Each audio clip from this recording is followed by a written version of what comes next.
Assalamualaikum warahmatullahi wabarakatuh. Halo teman-teman, perkenalkan nama saya Nabila Zahra, bisa dipanggil Zahra. Saya adalah mahasiswa Fakultas Hukum S1 Universitas Ahmad Dahlan.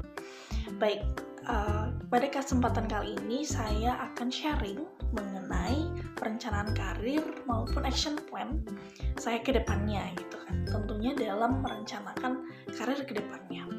Baik, sebelum kita bahas lebih lanjut mengenai perencanaan karir, action plan, ada hal yang penting yang perlu kita bahas, yakni mengenai sifat, kebiasaan, maupun karakter yang perlu kita bentuk gitu, demi mencapai dari tujuan ataupun goals-goals kita ke depannya.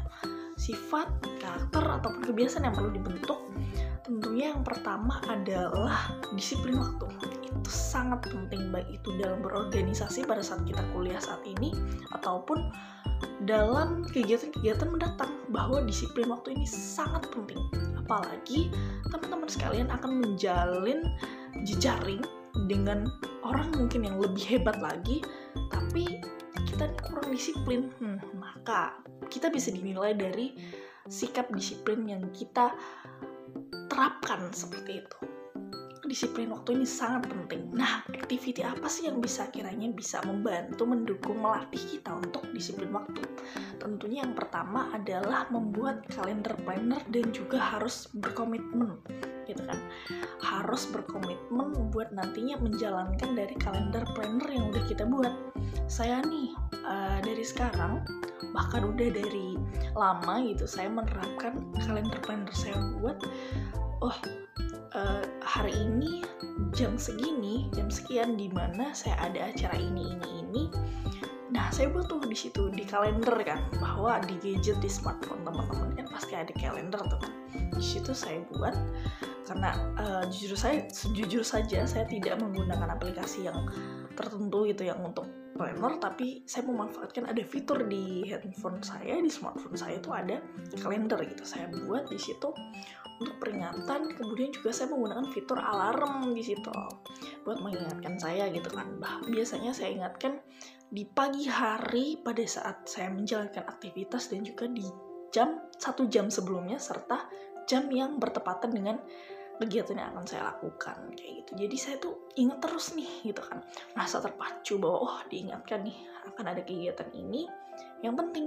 Dan juga teman-teman juga pasti harus memilah dan mengolah mana nih kira-kira kegiatan yang memang penting dan mendesak seperti itu. Selanjutnya adalah inovatif dan juga integritas. Ini yang sangat-sangat dibutuhkan nantinya bagi teman-teman untuk menjalankan karir seperti itu. Kemudian ada sikap lainnya seperti gigih, ulet. Itu harus banget teman-teman melatih dengan cara mengerjakan hal-hal yang kira-kira butuh ketelatenan gitu kan, butuh niat yang lebih gitu kan. Dan juga teman-teman jangan pantang menyerah nih kalau misal melakukan sesuatu teman-teman ternyata ada sedikit kekeliruan atau kegagalan, teman-teman nggak boleh namanya pantang menyerah. Nggak boleh, maksud saya nggak boleh menyerah, kita harus pantang menyerah gitu. Kita harus coba terus memperbaiki diri. Itu juga yang sejujurnya masih saya latih sampai saat ini gitu. Kemudian yang kedua, hal yang penting itu mengenai pendidikan, rencana bagi pendidikan. Tentunya saya pada saat ini sedang melaksanakan kuliah S1 pada jurusan hukum, dan saya merencanakan nantinya apa saja yang akan saya jalani setelah saya menempuh dan juga meluluskan S1 hukum ini. Mungkin saya akan mengambil kursus mungkin di bidang bahasa Inggris. Kemudian saya akan mengambil magang tentunya sebagai sertifikat, sebagai syarat nantinya untuk PKPA ya, sumpah advokat gitu. Kemudian mungkin saya akan melanjutkan S2 nantinya gitu kan. Tapi tentunya saya akan bekerja terlebih dahulu, mencari skill-skill yang lainnya, baru saya melanjutkan S2 seperti itu. Selanjutnya ada pengetahuan apa nih yang dibutuhkan untuk menunjang tadi pendidikan tadi. Tentu yang pertama, bahasa Inggris yang mahir. Itu sangat-sangat diperlukan, apalagi di zaman sekarang ini. Kalau kita nggak mahir bahasa Inggris, kita akan kalah gitu kan. Itu baru yang saya sadari dari dulu baru saya sadari bahwa oh iya, saya akan kalah bersaing dengan yang lain yang lebih berkompeten yang menguasai bahasa Inggris gitu kan.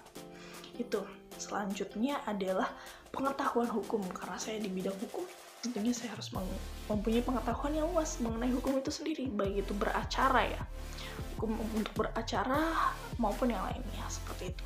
Selanjutnya adalah metode analisis. Metode analisis ini sangat-sangat dibutuhkan, apalagi bagi teman-teman yang nantinya mungkin mempunyai jenjang karir yang direncanakan berkaitan dengan analisis gitu. Teman-teman pasti akan membutuhkan, apalagi saya juga kan di bidang hukum. Apabila saya beracara, maka saya harus mempunyai kemampuan dan pengetahuan mengenai analisis, baik analisis kasus maupun yang lainnya. Selanjutnya mungkin saya akan melaksanakan magang. Tentunya magang ini untuk menunjang nantinya bagaimana saya bisa melanjutkan jenjang karir, karena pengalaman dari magang ini sangat berguna, sangat bermanfaat. Selanjutnya informasi apa nih yang saya butuhkan? Saya nantinya akan melanjutkan studi gitu kan, S2. Apa saja yang saya butuhkan gitu kan, harus di planning dan di planner sejak awal. Ini keterampilan apa nih yang dibutuhkan saya sebagai mahasiswa Fakultas Hukum S1. Saya membutuhkan tentunya yang pertama public speaking yang bagus, karena percuma saja lulusan hukum tapi tidak memiliki public speaking yang mumpuni dan juga bagus, karena saya rasa di bidang saya, di bidang hukum ini public speaking ini yang utama, karena kan hukum ya gitu kan. Kalau tidak memiliki public speaking yang bagus, bagaimana bisa dipercaya orang lain, seperti itu yang pertama. Dan juga bagaimana bisa menyampaikan informasi secara tepat kepada klien maupun kepada yang lainnya. Yang kedua yakni komunikator yang baik. Komunikator ini yang baik ini bisa dibilang hampir mirip tadi dengan public speaking yang bagus. Kemudian yang ketiga, kemampuan analitik yang tepat dan juga mumpuni serta yang bagus. Selanjutnya adalah perincian yang baik. Saya membutuhkan keahlian, ketelatenan, keterampilan untuk merincikan hal-hal dengan sedetail dan sebaik mungkin. Selanjutnya adalah perencanaan dan juga strategi yang tepat. Saya sebagai mahasiswa Fakultas Hukum tentunya harus memiliki inovasi. Tentunya tadi kan di karakter dan juga sifat yang pertama saya paparkan bahwa saya harus memiliki adanya perencanaan dan juga strategi dan juga plan-plan ke depannya dengan baik. Kemudian lain-lain mungkin yang saya butuhkan demi menunjang jenjang karir saya nantinya, yang pertama adalah jejaring yang luas. Jejaring pada saat ini sangat-sangat dibutuhkan gitu kan. Jejaring sangat-sangat bermanfaat bagi jenjang karir saya maupun teman-teman ke depannya. Selanjutnya adalah pengalaman kerja yang sesuai. Jadi mungkin nantinya kalau teman-teman akan mendalami suatu profesi, teman-teman juga tentunya harus memiliki pengalaman yang sesuai dengan tujuan dan goals kita nanti ke depannya. Begitu pula dengan saya nantinya harus memiliki pengalaman serta jejaring yang luas. Seperti itu. Bismillahirrahmanirrahim.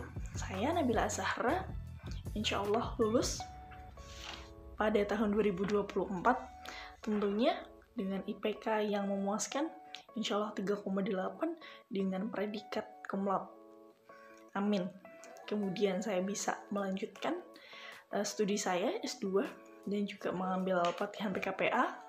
Saya lanjut magang untuk dapat memenuhi syarat untuk ambil sumpah advokat.